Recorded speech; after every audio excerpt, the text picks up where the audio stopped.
Namaste, and welcome to our continuing series on the life divine with our beloved Ranga. We are still continuing in the chapter Brahman, Purusha, Ishvara, and we are on page 370, beginning with the sentence, again, if we remain absorbed in the silence. Those chapters are usually quite long, but this chapter, Brahman, Purusha, Ishvara, and the other one, the cosmic determinations and the indeterminates, that's a very long one. And of course, the last one, the divine life, that's the longest chapter. But this chapter is also very long and he goes into great detail. So, Brahman, Purusha, Ishvara, Maya, Prakriti, Shakti. Sri Aurobindo is explaining to us that the divine is not he is a many-chambered palace. So it depends in which room you go to experience him. It's not that if you go here, but the experience, whatever it is, whatever experience you have of me, is so wonderful that you don't want anything else. You want to be absorbed in that only. That's the whole problem. And so if you are in the silence, it is so fantastic that you think, this is the last. I don't want anything else. Or if you have a touch of the divine love, you will think that this is the enough. This is more than enough for me.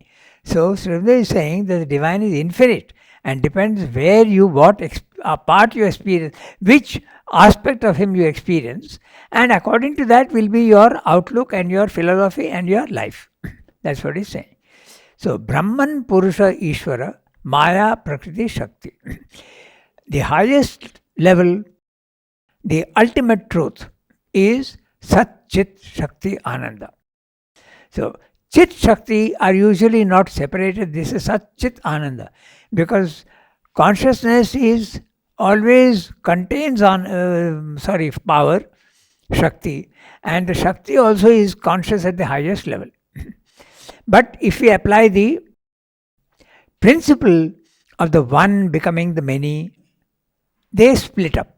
And in the physical world, there is substance, which is matter here. Then there is consciousness.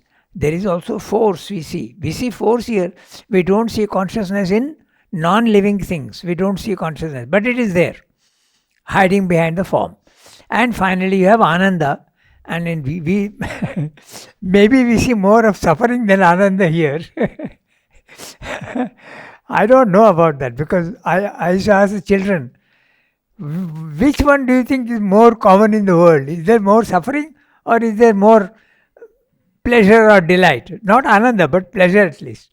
So some of them would say it is suffering. And children in the ashram don't suffer much. Still they say that. Anyway, so. But Sri Aurobindo makes the point that it is true that most of Shakespeare's works all have to do with suffering and death. Tragedy. Yes. Tragedy. Hamlet, Lear, King Lear. Yes. But he also has comedies, no? Midnight Summer's Dream? Yes. Anyway, so, and The Merchant of Venice. That's funny. Very interesting play. So, a brief recapitulation of these three stages, Brahman, Purusha, Ishvara, Maya, Prakriti, Shakti. The Brahman consciousness is attained when you lose your identification with body, mind and life and your consciousness goes out, it ascends out of the body, stations itself outside the body, sees its body outside itself. Okay? And if you are lucky, two things can happen there. If you are lucky, you will feel the cosmos is real. But if you are usually subject to the normal experience of Brahman consciousness, you see the physical world as unreal. You see them only as shadow forms. Okay? So, this is the Brahman consciousness. But the Brahman consciousness is itself stable, no movement at all, and you are fully conscious, but no activity. It's like a video that is stuck perhaps. Okay. Immutable. Eternal, infinite, immutable, Another very important adjective, featureless. There are no features at all, no color, no shape, no form, nothing. The only thing you can say is real, absolutely real. That's why it is ineffable. You can't describe it in any way because it is void of all features. And when it is void of features, how will you explain everything? So, this is the Brahman consciousness. When you are in the Brahman consciousness, normally you see the physical world as unreal. Okay, this is the, you see only shadow forms. Not that the world disappears. You do see the forms, but they don't have any substance, no content. They seem like silhouettes, marionettes moving about without any consciousness mechanically. That's what you experience. Then, or it's also possible that you may have the cosmic consciousness there and you see the physical world as real. And everything in the physical world is part of you. The cosmic consciousness, the whole universe is contained in you. That's the other aspect. For Sri Aurobindo, it was very clearly the first one. That means to say, he saw the physical world as unreal, shadow forms only, without substance. Then, if you go a little, this is the impersonal aspect of the divine.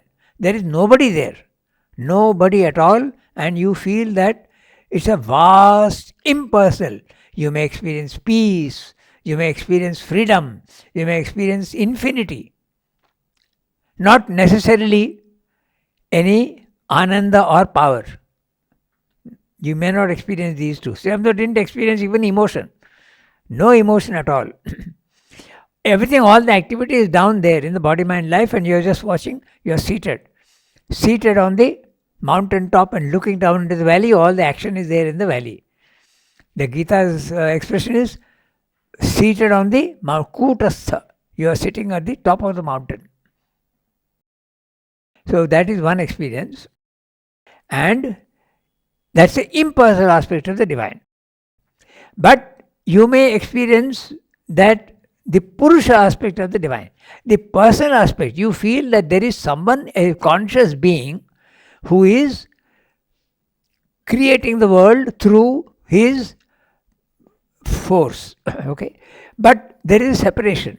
You do see Purusha and Prakriti, both of them together, but Purusha is pure consciousness, allowing the Prakriti to do whatever she wants to do.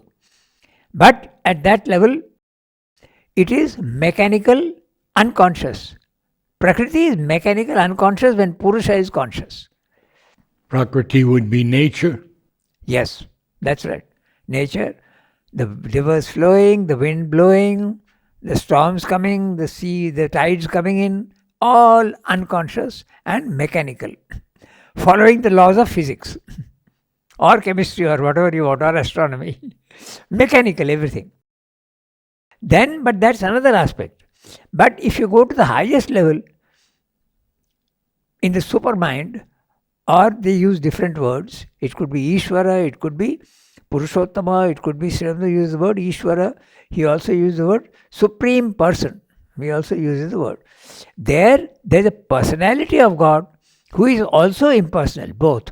All the contradictions and the dualities in the physical world get completely harmonized at that third level. Then you are the Brahman Purusha Ishvara. You are master of the universe. You are like a king ruling your own kingdom. That's the Ishvara consciousness. At that time, the mechanical energy which you were seeing earlier as unreal, second stage you were seeing it as real but mechanical, unconscious. Now you see it as the divine's own power. He is wielding his power and creating the physical world. That's the third level. So this is the basic, the whole chapter comes down to this, but it goes into great detail because there are so many different aspects. If you experience only the Sat, then you will end up with the Advaita philosophy. If you experience only the consciousness, you will see consciousness and force separate. You may end up with the Sankhya philosophy. If you experience only the force aspect, okay, then you will have a tantric view. Okay. And if you experience the Ananda aspect of the divine, then the physical world is seen as a play of the divine, the Leela. Okay, so it depends on how you are seeing. So Srimdev is explaining all those different aspects to us. But if you go to the third level, the supreme, supramental level, there all these so-called dualities yes. get completely harmonized. There is no disharmony at all. And they are all one, essentially. Could you speak just briefly of the involution of the divine? Because people have to understand how he manifests. Yeah. That's so. Okay, how did the universe come into being? Yes. Okay, that's basically what he's asking. So, in Srimdev's philosophy, there is an involution of the Satchidananda into matter. It plunges itself into matter. It's like a Russian doll, if you want. Okay, you open that, there's another doll, another. Each one is involved in the other. So the supermind first creates overmind and enters into it. Then together it creates the intuitive mind and enters into it. Then again it creates the illumined mind and enters into it. Then again it comes down to the higher mind, enters into it. These are spiritual planes of consciousness. Now it enters into the cosmic. It enters into mind. And all these are now involved in the mind. Then mind creates life. There is a creation, process of creation also. It creates life and enters into it. And life creates matter and enters into it. Matter creates the inconscient. And finally you go down into the inconscient is even denser than matter. Okay, so this is the involution. And why is this necessary? Because you can view it in several ways, but there is no specific answer at the mental level. You can always argue against it. But if you want to stretch your imagination and not be too argumentative, then you can say that the divine is challenging himself with a particular problem. And this particular problem is the worst problem that he could, the most difficult problem. He plunges himself into the opposite of himself and he is escaping from there. Like Houdini. Houdini, that German magician. Okay. So, and he is enjoying what he is doing. The enjoyment in the beginning may not be enjoyment, it may be more suffering. But it is really, because after you attain your goal, there is enjoyment. So, this is the involution. But because it is the divine who has involved himself in the opposite of himself, okay, it is not content to remain imprisoned. It wants to break out, it wants freedom. So then the evolution starts upwards. So this is the involution and this is the evolution upwards. Slowly, slowly, with great difficulty, it keeps coming out, and one by one, the hidden levels are revealed one by one. So this is the involution and the evolution. The evolution has been discovered by Charles Darwin, but he speaks only of the complexity of the biological forms. But Srimdev is not speaking of biological forms, he is speaking of the consciousness. But interestingly note that if a consciousness has to occupy a physical body, that physical body must be capable of housing that higher consciousness. So the biological form must also evolve and become more and more plastic, more and more capable of housing that problem. Take the worm, okay? It doesn't have a brain. So there is no question of thinking or anything, it's just living. Then when you come to animals, there is life, okay? So already it's a much more complex. It can move, it can look for food for itself, it can look, there is so much, it increases. And when you come to higher animals, then their brain starts developing. There is a minimum primary process of thought also comes in. Some sort of one step, two step logic also comes into the animals. When you come to man, you have a brain which is materialized, mentalized substance. So this is something that we have to understand, is very interesting. All animals are nothing but matter into which life has been injected. The injection is taking place from the top. Now in the evolution, life has already injected itself into matter, and therefore when it comes out, it is matter which has been lifed. Then, so this is substance which is now capable of reactions with senses. You come to other levels, then you have the brain, which is matter which is mentalized. It is now capable of thought. It's a machine which is capable of thought. So why should it not be possible for matter to be spiritualized? Already you can see 3 steps. And spiritualized matter is there in yogis. Okay? Already their consciousness and their brain structure is very different from that of normal human beings. Now Srimdo goes to the next step of evolution and says there will be supramental matter. Supramental will descend. It has already descended. It will reveal itself. It will be supramental matter. What would be that supramental matter? Srimdo says it's better not to go too many details because the supermind is infinite and all mental suppositions and imaginations and all that are quite likely to be untrue. He says. He doesn't discuss it. He says. But mother has seen visions of Purani. She said that Purani is playing with the supramental substance up there, but not here. There. So one day it's going to be a reality. Yes. That's the interesting part. So, and she said it is a material like a pink material. There is another thing also we can look at in so many different ways. There was Rijuta, the American. Rijuta, yes. Who took care of the Americans, actually. Yes. Yeah. And what was her name? Her American name? I only knew her as Rijuta, but she had an American name, yes. Yeah, of course. That's true, yes. Rijuta was the name given by mother. Okay. So, she used to live just by my side. When I'm there, the next building, she used to live there. Of course, I was not there at that time, but that was her building. When she was once with mother, mother saw her psychic being larger than the body. And mother says in the agenda that is probably what is going to become the supramental body. She says that it is a psychic being which is like a Angushta Matra Purusha, they say, just like a thumb, small being deep inside your heart area, the solar plexus. But she says she saw the psychic being larger than her body.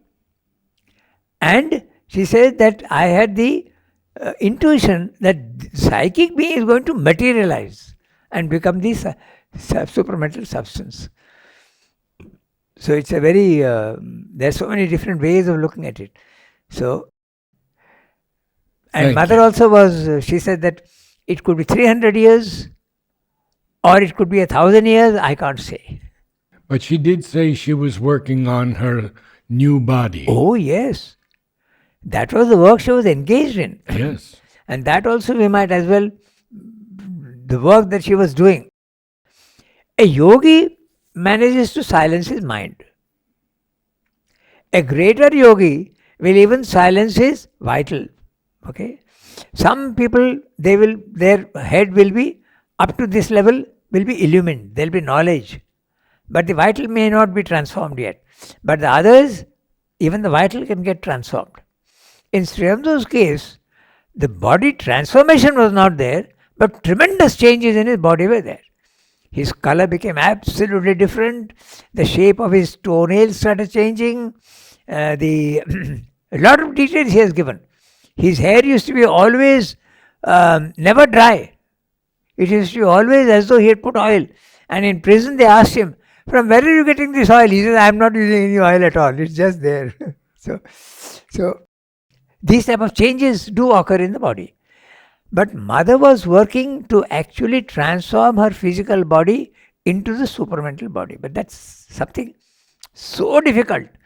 So in her case, the mind had gone away. It's not silenced, it's gone away. The vital is gone.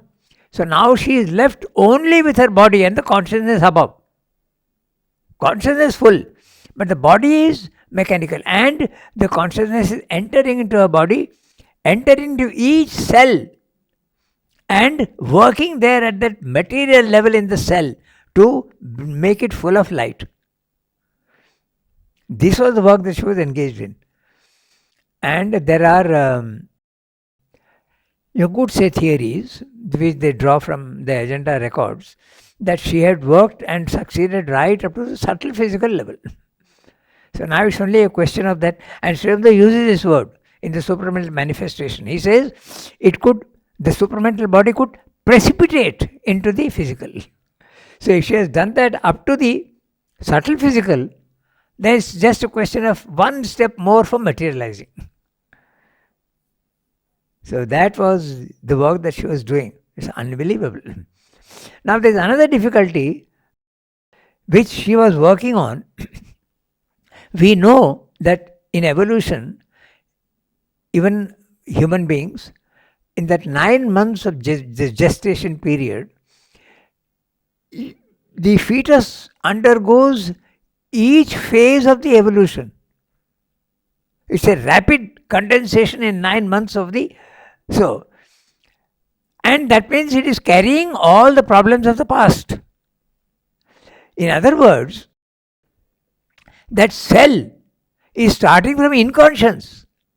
And just I'll give you one example of how she had to work on it. When the one becomes the many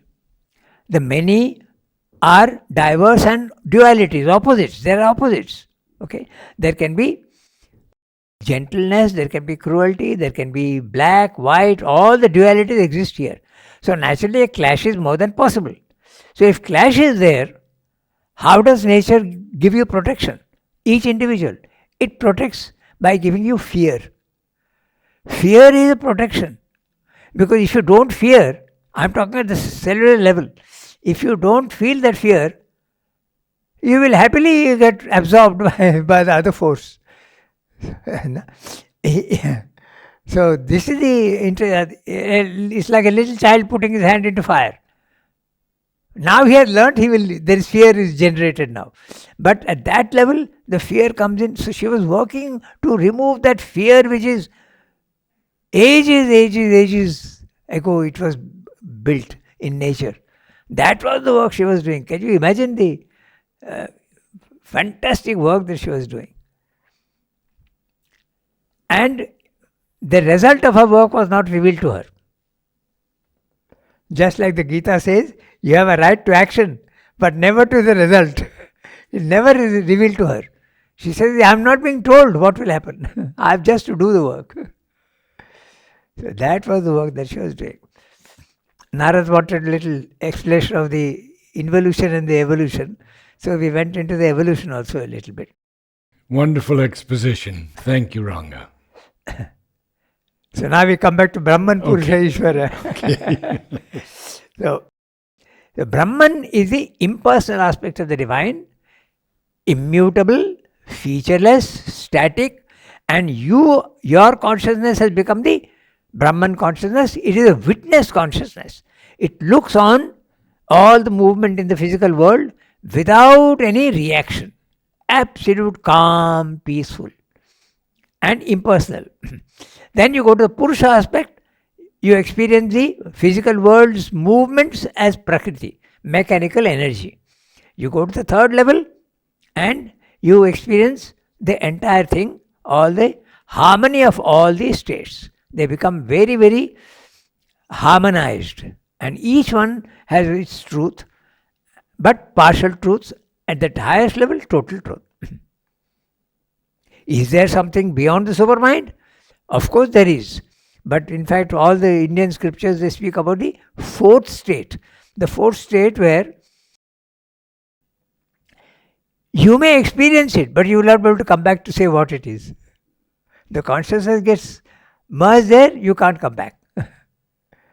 So that's what Sri Aurobindo says in a small booklet called The Philosophy of the Upanishads, in which he explains there is like a big building, and you can go right up to the vestibule, the front portion of the building, and you can look in.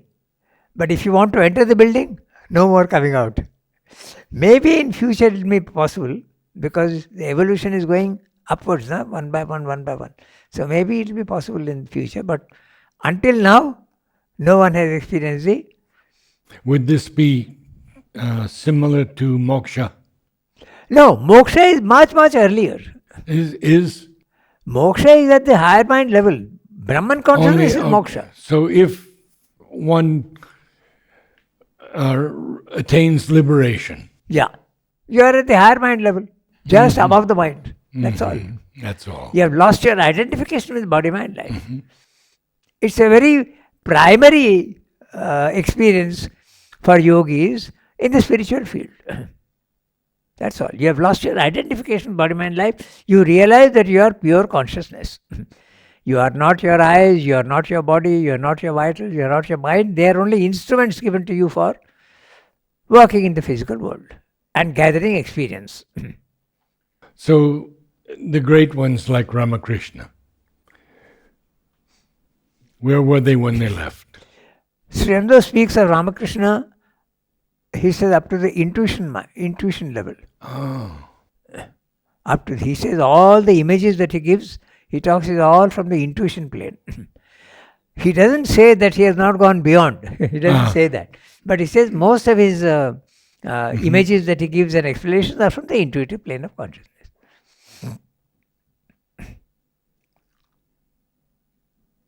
So, let's read the paragraph we have to read today.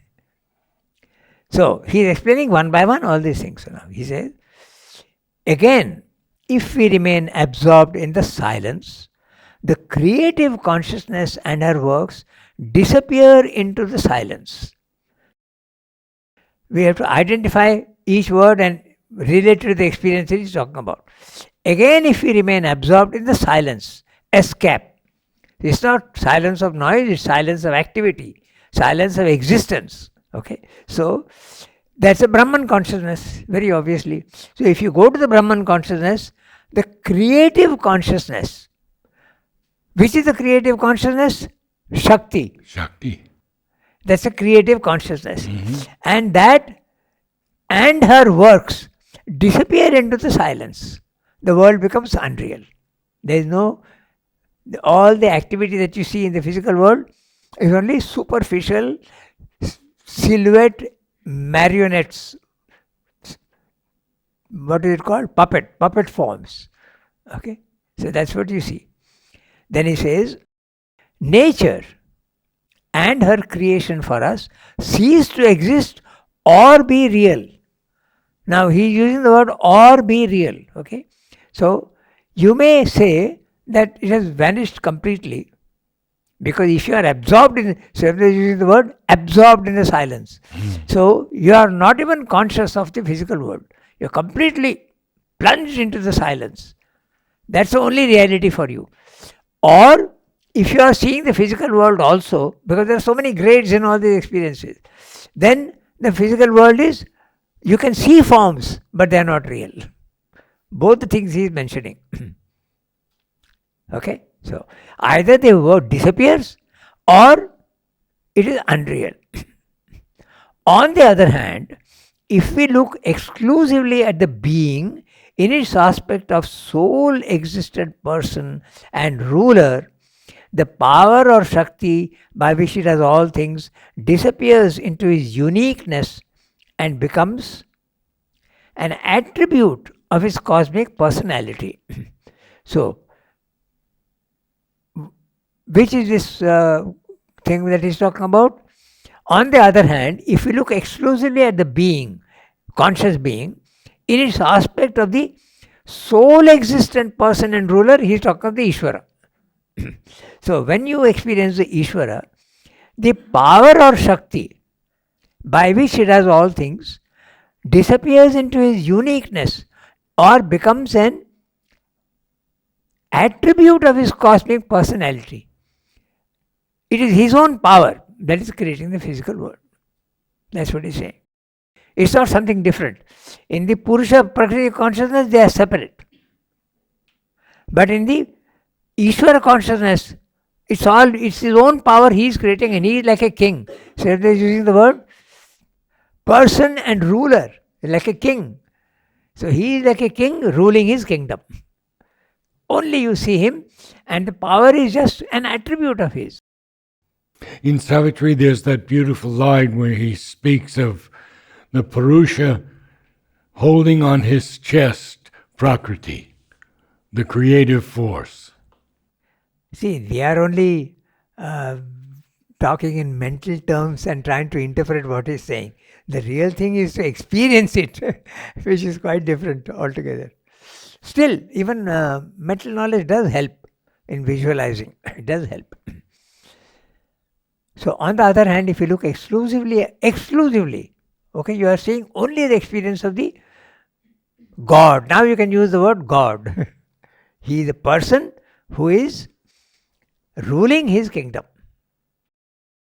At that time, the physical world is nothing but his own, it's an attribute of him.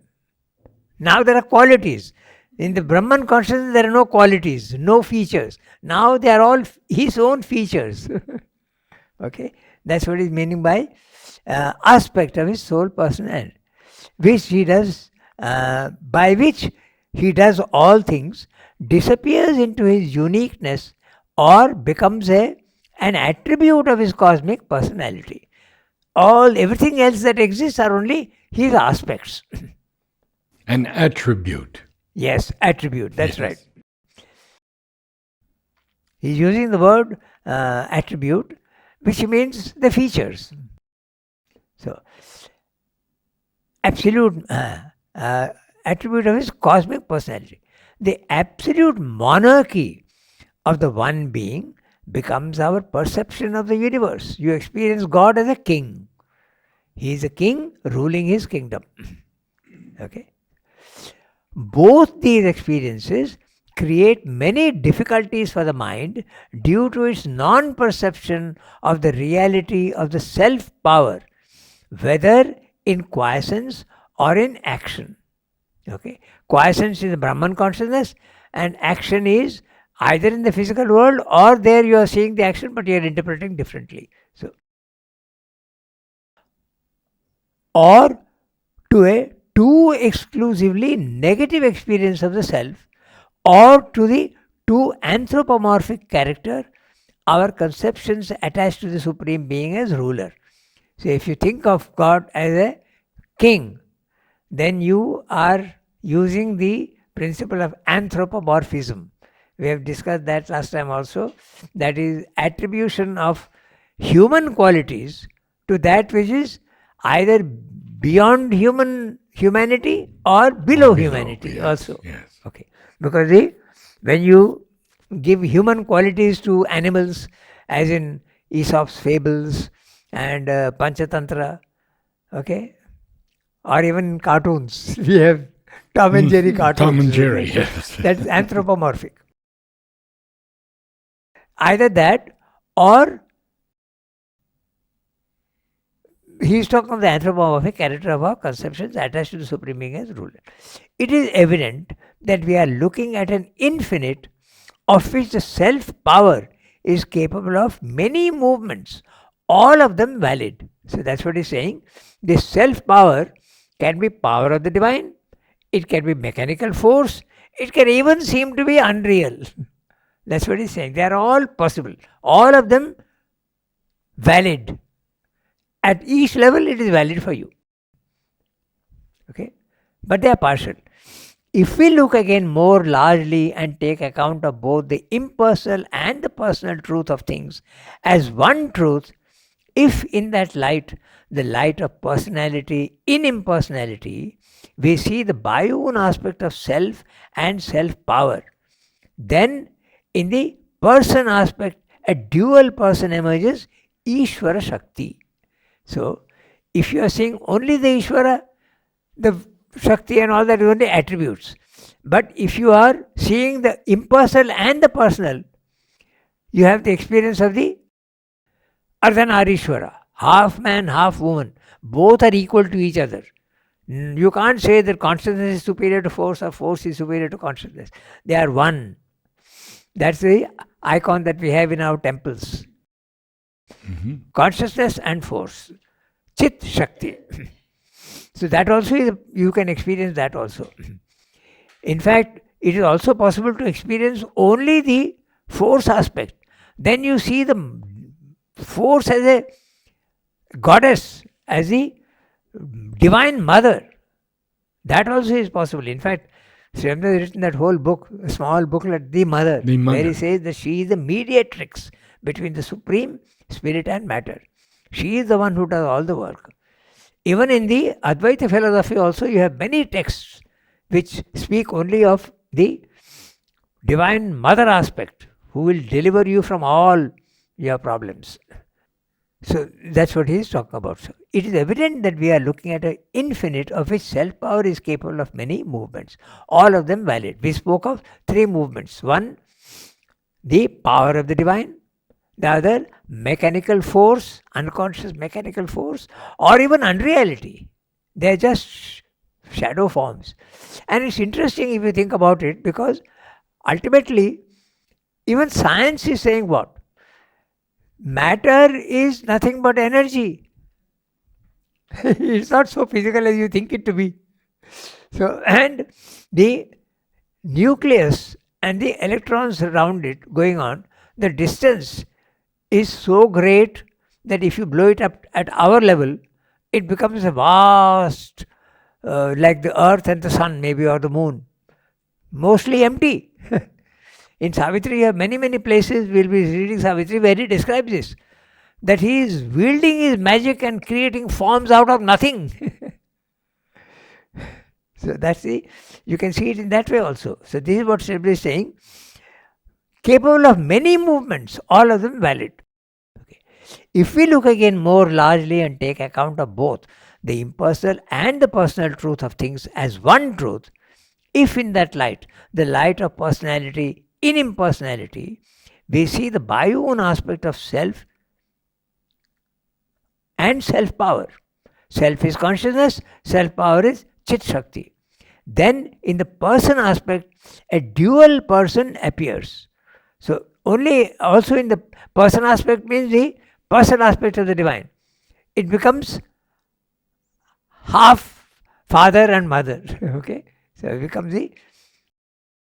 that's the truth behind all our Shiva Parvati, and all the gods have also their consorts. Okay?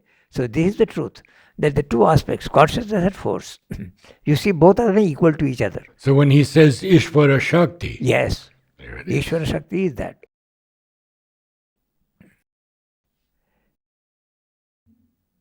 The divine self and creator, and the divine mother and creatrix of the universe. So she is the one who creates the universe. That aspect also you can experience. There becomes apparent to us the mystery of the masculine and feminine cosmic principles, whose play and interaction are necessary for all creation. And that is the ultimate truth of the coming together at the physical level of the male and the female aspects to generate life and create. There is also asexual reproduction also is there. The cell itself divides into two. That also is there. But there will be not much of variety there. So when there is an input from both sides, the possibilities become immense, and it becomes hugely interesting, because new elements start coming in with the two elements coming in. And this extends even to plants. Nah? Oh, yes. You have papaya, male plants and female plants. And now we have intergeneric species. Many new, sometimes 3 or 4 species crossed into one, creating greater beauty. So the divine mother energy as the universal creatrix. Then you have Maya, Para Prakriti, Chit Shakti. So these are all different aspects of the force.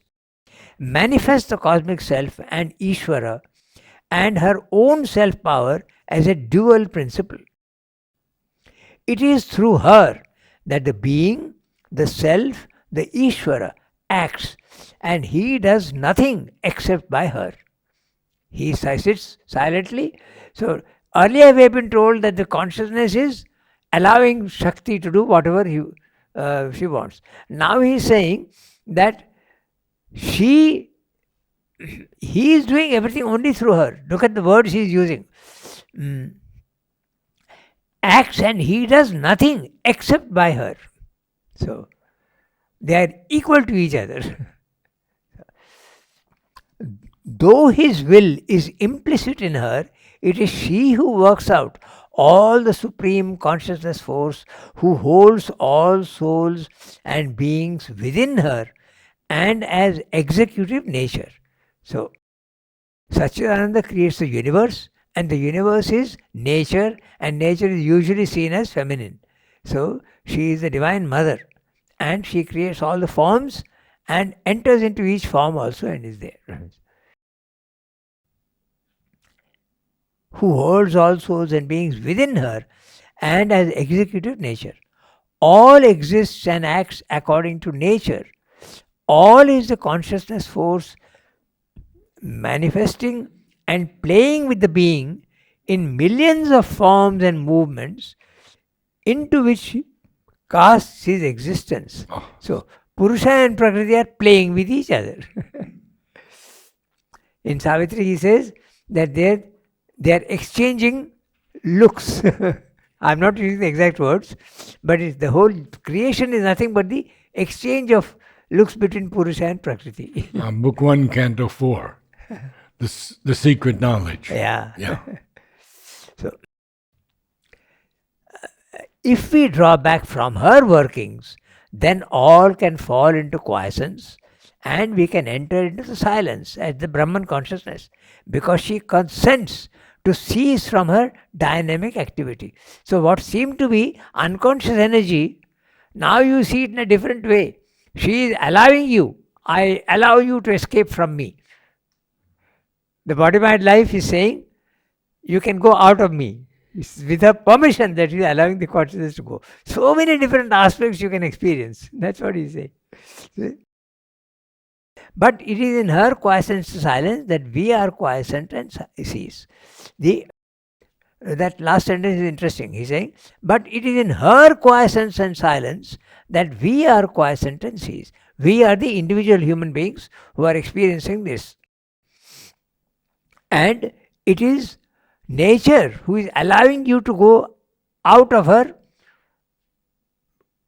hold, if you want. She's allowing you to be, I've captured you long, now you can go away. That's what she says. If we would affirm our independence of nature, she reveals to us the supreme and omnipresent power of the Ishvara and ourselves as being of his being. So, he's saying she reveals to us the supreme and omnipresent power of the Ishvara and ourselves as beings of his being, but that power is herself and we are that in her super nature. So, in the Gita you have that phrase, Para Prakriti Jiva Bhuta. It is the Para Prakriti which becomes the individual being, the Jivatman. If we would affirm our independence from nature, she reveals the supreme and omnipresent power of the Ishvara and ourselves as being of his being. But that power is herself and we are that in her super nature. If we would realize a higher formation or status of being, then it is still through her, through the divine Shakti, the consciousness force of the spirit, that it has to be done. This is what the Tantrics do. The Tantrics do this. They don't go through the Purusha consciousness, but they go through the Divine Mother. They worship the Divine Mother, the Shakti aspect, and go to the supreme level. This is also what Sri Aurobindo is asking us to do. Sri Aurobindo calls himself in one place, he calls himself the I am a tantric of the left-hand path. And that could, it is a letter that he wrote to Bharin. And it can be very well misrepresented. Yes, So yes. that's why he made things very clear afterwards. Okay, so that discussion will take us into some other direction, so we won't go into that. But to make things clear, we are just publishing an article in Mother India that contains this letter of Sri Aurobindo to his brother, because his brother wanted Sri Aurobindo to meet some spiritual people in Bengal. Okay, and Sri Aurobindo says that I have nothing to do with these people. I don't subscribe to any of these theories. I am free. I eat meat. I drink wine. I smoke. I use swear words. So how will I fit into this structure? He says, I'm a tantric of the left-hand path. I'm leading a householder's life. Nothing is rejected. No? So in these words you can see that the word is not being rejected, but purified of all its impurities.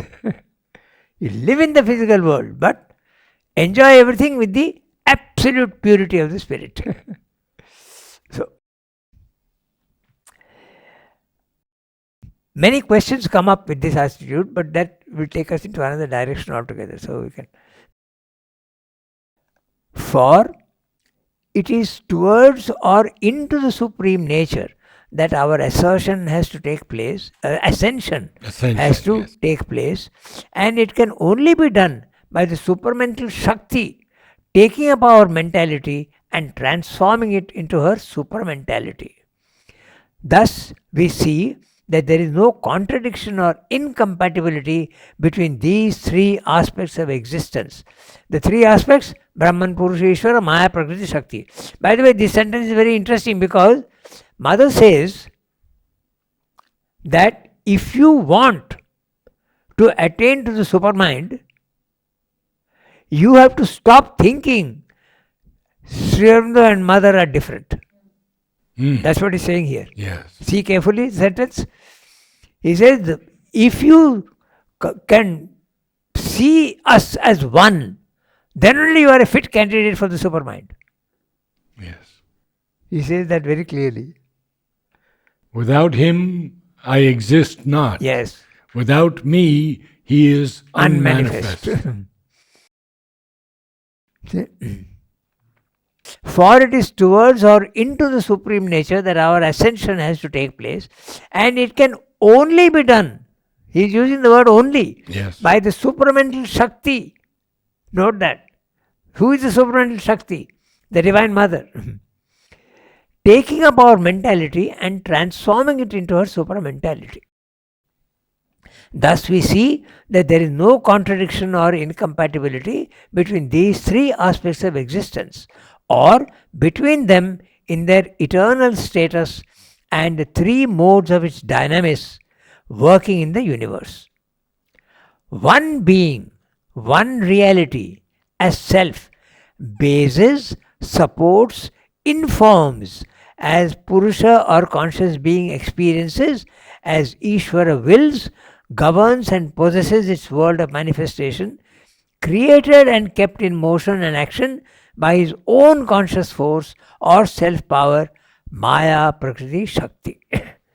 Now that last, he uses these three words, and we have to see that he repeats this idea in many other places. I am pointing out the words to you. As Ishvara wills, governs and possesses the world of manifestation. The willing is the blueprint, the basic idea, the plan. Then the universe is created, he is executing the plan. And then finally, he is governing. He comes into each individual form and he is from behind, he is guiding you. So these three words, he uses different words elsewhere. Okay, so I'm just pointing out that this will come again and again, this idea. Willing, governing, possessing. When the divine possesses something, he is in full control of it. So he is there in each individual form. Whether it be the stone or whether it be even the atom, He is there. That completes the paragraph. Wonderful evening. We stop? Thank you, Ranga. We'll stop here, yes. Namaste, all. Namaste.